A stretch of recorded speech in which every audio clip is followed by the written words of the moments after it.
Okay, so I just want to show a little video on where this Wonderware stands right now for you, Tim. So anyway, we've got little mimic switches here, and these can start and stop the system just like the control here. So right now we're in stop mode. We've also got some testing stuff on here, so if we want to dispense the cup or turn the motor on or just engage the solenoids, we can do that.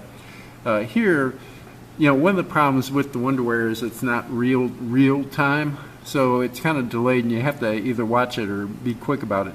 But right now, you know, our trolley is at position 3, but there's also these test things. So when we go to position 1, you should see position 1 blink if I click on this, and you can see it blink.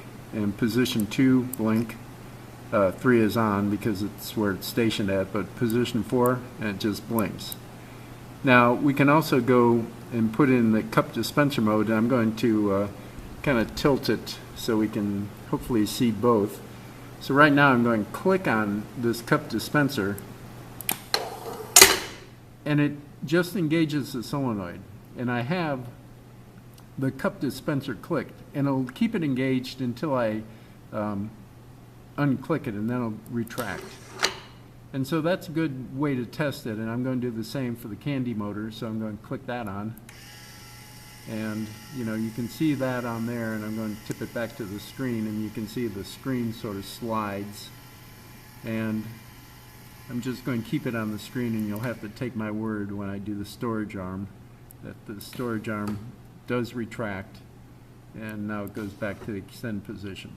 So we have some kind of testing that we can do. Now, right now I don't have it filled up with any balls because I don't want to chase them around if they go all over the place, which they will. But so when we run the system, you know, right now the carriage portion doesn't work. It should be able to kind of roll back into position, but that's not really functioning. But if you're quick about it, and again, there's this kind of time lag, and I'm not quite sure how to do it, but you know, we can reset the system, and now when we hit start, we'll see the blinky thing on the stack light here. And then when it goes green, the carriage, and you can kind of hear the carriage moving, and you'll be able to see it stop at position 1, and it's going to extract we got a black cup there, so it's pushing out a black cup. And we'll have to put something, a color indicator, when it gets to the hopper fill. But right now it's at the hopper fill, and it's spinning. And because it's a black cup, it should go to this position here, the 3rd one, or the 4th one actually, and then it goes in there. Now the light is blinking because we have a fault, and that's due to the hopper being empty. But then we just reset, and then the light goes solid. And now we're going to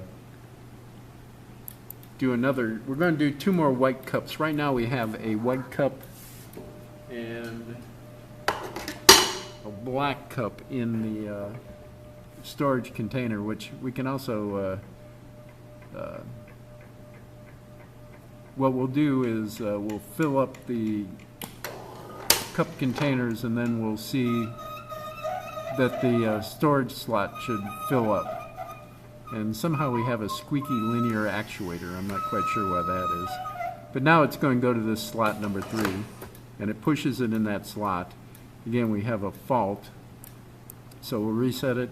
And now when we take care of this white cup, it actually should, and these are kind of messed up. The black cups are over here, white cups are over here, and there's work to be done. This is just a first cut.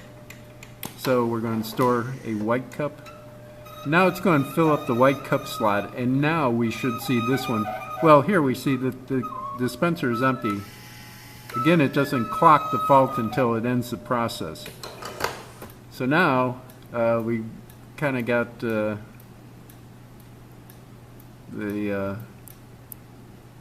slot machine is full or something. We got this empty, the hopper was always empty, but now this is full. And that's where we stand right now. But there are some you know, fairly useful stuff for, you know, just making sure wiring is correct. You can, you know, check out the solenoid action. You can take a look at the motor, and you can try the storage arm. And so that was just a quick video. I don't know if you want to use this or whatnot, but here's the first cut. And, you know, I think one of the things I was thinking about is, you know, maybe we take some of these testing things and put them on a separate page, but also, you know, we have the whole testing where we'll put in the troubleshooting code and we can inject faults.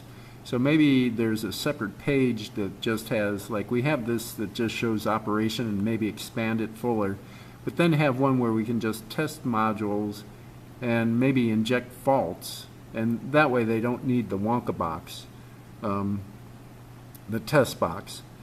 And then maybe have a third one, which is a kind of a configuration, and I'm not quite sure exactly what all we can do with that, but for instance, we can vary the time for the amount of fill, different things like that. Maybe kind of see about maybe varying the speed of the trolley. I don't know. But anyway, that's the first cut, a little video of what we can do with the Wonderware stuff.